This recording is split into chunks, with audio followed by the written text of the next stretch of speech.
என் பேர் முபாரக்கு. இந்த ஏரியால தான் நமக்கு இருக்கோம். ஐயா, நீங்க பாத்தீங்கன்னாலே தெரியும் உங்களுக்கு. இந்த வீட்ல எங்கேயுமே உள்ள போறதுக்கும் வெளியே வரதுக்கும் முடியாம ஒரு வாரமா எல்லாருமே வெளியே தான் தங்கிட்டு இருக்காங்க. அவங்கவுங்க சொந்தக்காரங்க வீட்ல. அவங்க வீடு இருக்கிறவங்க சொந்தக்காரங்க வீட்ல, வீடு இல்லாதவங்க அதே தண்ணியில தான் நடக்கிறதும் போறதும் வரமா இருக்காங்க. ரொம்ப கஷ்டமா இருக்கு. ஏற்கனவே நம்ம நிறைய மனு எல்லாம் கொடுத்துருக்கோம். வந்தாங்க, தாசில்தார்லாம் பார்த்தாங்க, எல்லாருமே பார்த்தாங்க. ஆனா சரியான ஒரு தீர்வு இல்லை. ஏன்னா இந்த ஏரியா ஒரு 3 ஏரியாவா பிரியுது. அதாவது இது சேன்பாகம், தொற்பாடி, பாகா என்ற மாதிரி 3 ஏரியாவா பிரியறதால அதுக்கு தனி கவுன்சிலரு, அதுக்கு வார்டு, தனித்தனி வார்டா இருக்கிறதால எதுவும் சரியான முறையில ஒரு செயல்பாடு வரல. அதனால மொத்தமே இந்த ஏரியா சரியான முறையில ஒரு ஒரு இது இல்லாம இருக்கு. அதனால இங்க பாத்தீங்கன்னா நீங்க தொற்பாடி ஏரி ஃபுல்லாவே தண்ணி ரொம்பி அப்படியே வழிஞ்சு போயிட்டு இருக்கு. அது போறதால எல்லாருக்கும் சரியான அந்த கால்வா ஒண்ணு இருக்கு, பெரிய கால்வா இருக்கு, இதுக்கு முன்னாடி இருந்தது தான் அது. அது தூர் வாராம அப்படியே நிக்கிறதால ஃபுல்லா அந்த தண்ணி எல்லாமே ஊருக்குள்ள இருந்து பாஞ்சு இப்போ ஃபுல்லாவே இது பாத்தீங்கன்னா பின்னாடி எல்லாமே வீடுங்க, மொத்தம் கடைங்க, அப்படியே ஊரு, அந்த தெரு எல்லாமே சுத்தி ஃபுல்லா தண்ணி தான் இருக்கு.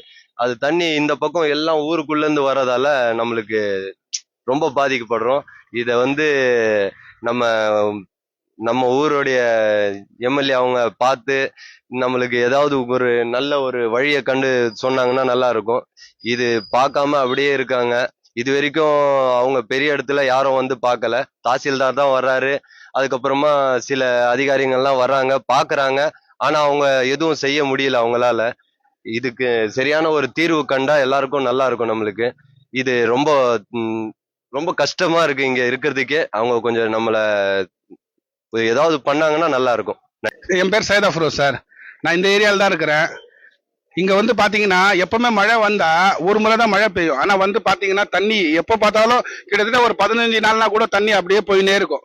இது என்ன ஒரு பிரச்சனை அப்படின்னு பாத்தீங்கன்னா, கரெக்டான காவாங்கெல்லாம் கிடையாது இந்த இடத்துல. கரெக்டா அதே மாதிரி வீட்டாண்ட எல்லாம் பாத்தீங்கன்னா கூட அந்த வழி இல்லை. தண்ணி எல்லாம் அப்படியே ஃபுல் ஆயிடுது. பின்னாடி இருக்கிற தூர் கூட வார மாட்டேன்றாங்க. அது இல்லாத நிறைய பசங்க ரொம்ப கஷ்டப்படுறாங்க. இப்ப நானே பாருங்க எவ்வளவு ஹைட்டா இருக்கிறீங்களா, என்னைக்கே இவ்வளவு இடுப்பளவுக்கு வருது. அப்ப சின்ன பசங்க எல்லாம் போக முடியாத ஸ்கூலுக்கு ரொம்ப கஷ்டமா இருக்கு. அடுத்தது அலர்ஜி மாதிரி ஆயிடுது. நடந்து போயின்னு இருக்கும் போதெல்லாம் எனக்கு பாருங்க கையெல்லாம் அப்படியே ஒரு மாதிரி சொஞ்சி சொஞ்சி வீக்கும். இந்த பின்னாடி எல்லாம் அப்படியே ஒரு மாதிரியா இதாயிட்டு இருக்குது. அதே மாதிரி பசங்களுக்கு கூட அந்த மாதிரி பிரச்சனை வருது. மெயின் இங்க பாம்புங்க இல்லாத இதெல்லாம் வேற வந்துருது. இது மெயின் பின்னாடி இருக்கிற அந்த தூர் இருக்கும் பாத்தீங்களா. நாங்க நிறைய முறை போய் கம்ப்ளைண்ட் கொடுத்துக்கிறோம்.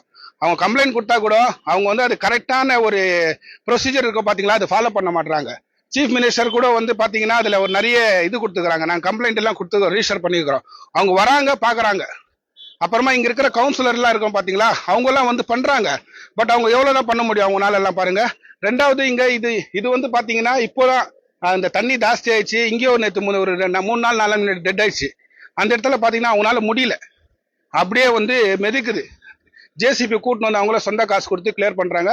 எல்லா மக்களும் ரொம்ப கஷ்டப்பட்டு இருக்கிறாங்க. இது மெயின் பின்னாடி இருக்கிற பாருங்க, அங்க இருக்கிற எல்லா அந்த இடத்துல ஒரு வண்டியும் நிக்குது பாருங்க, எப்படி எவ்வளவு தண்ணி இருக்கு பாருங்க. அந்த இடத்துல பாத்தீங்கன்னா காவா, அதுக்கு பின்னாடி ஒரு 200-300 வீடு இருக்குது.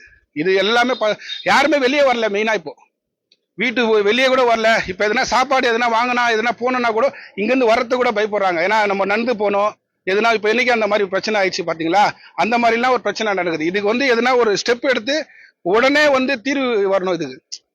இப்போ ஏன்னா இங்க ஒரு ஒரு ஒரு ஆள் ரெண்டு நிறைய பசங்க தான் இருக்கிறாங்க.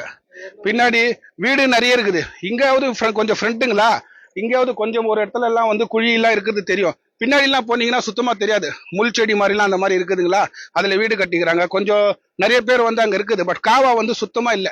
மெயினா தூர் வார மாட்டாங்க. ஒரு முறை தான் தண்ணி இது மழை வருது. ஆனா பாத்தீங்கன்னா ஒரு 8 நாள் 10 நாள் அப்படியே தண்ணி போயினே இருக்கு சார். அது புகார் கொடுத்துருக்குறோம் சார். இங்க இந்த இடத்துல பாத்தீங்கன்னா இப்போ புகார் கொடுத்துதான் இருக்கிறாங்க. எல்லாருமே புகார் கொடுக்குறாங்க. பட் அவங்க மேல இருந்து பாத்தீங்கன்னா அவங்க என்ன பண்றாங்கன்னா, வேற ஒரு அதிகாரிகளா வராங்க, வந்துட்டு பார்த்துட்டு போயிடுறாங்க. மற்றபடி பாத்தீங்கன்னா இங்க இருக்கிற கவுன்சிலர் அவங்க எல்லாம் வராங்க. நேத்து கூட எங்க வீடு ஏரியா பின்னாடி இருக்கிறது அந்த இடத்துல எல்லாம் பாத்தீங்கன்னா மெயின் ரோட்லயே அவங்க நோண்டிட்டு தண்ணி போற மாதிரி எல்லாம் வழி பண்ணி விட்டாங்க. பட் அவங்களால அதுதான் பண்ண முடியுது. அவங்களே ஜேசிபி கூட்டின்னு ஒரு எமர்ஜென்சிக்கு என்ன பண்ணாங்க, சிமெண்ட் ரோட்ல வச்சு பண்ணி கொடுக்குறாங்க. பட் அதுக்கு மேல அவங்களுக்கு என்ன பண்ண முடியும் அவங்களுக்கே தெரியல. நேற்று ஒரு 1/2 மணி நேரம் பேசினாங்க, யாருக்கோ ஃபோன் பண்ணாங்க. பட் அதுக்கப்புறமா எதுவுமே அவங்க ஸ்டெப் எடுக்கிறது இல்லை. இது இப்ப இல்ல சார். இந்த இடத்துல மெயினா பாத்தீங்கன்னா யாருமே இந்த இடத்துல வர்றதுக்கே பயப்படுறாங்க. ஐயோ செடிபேரியா இந்த ஏரியாவா, இங்க தண்ணி தான் அப்படின்னு சொல்லி எல்லாருமே பயப்படுறாங்க வர்றதுக்கு. சொந்தக்காரங்க கூட வர மாட்டாங்க. இப்ப பாருங்க, எங்க அம்மா இங்க இருக்கிறாங்க, பையனுக்கு உடம்பு சரியில்லை, வீட்டுக்கு வர்றவங்க அப்படின்னு சொன்னா எப்படி வர முடியாதுங்களே, அதுதான் ஒரு பிரச்சனை.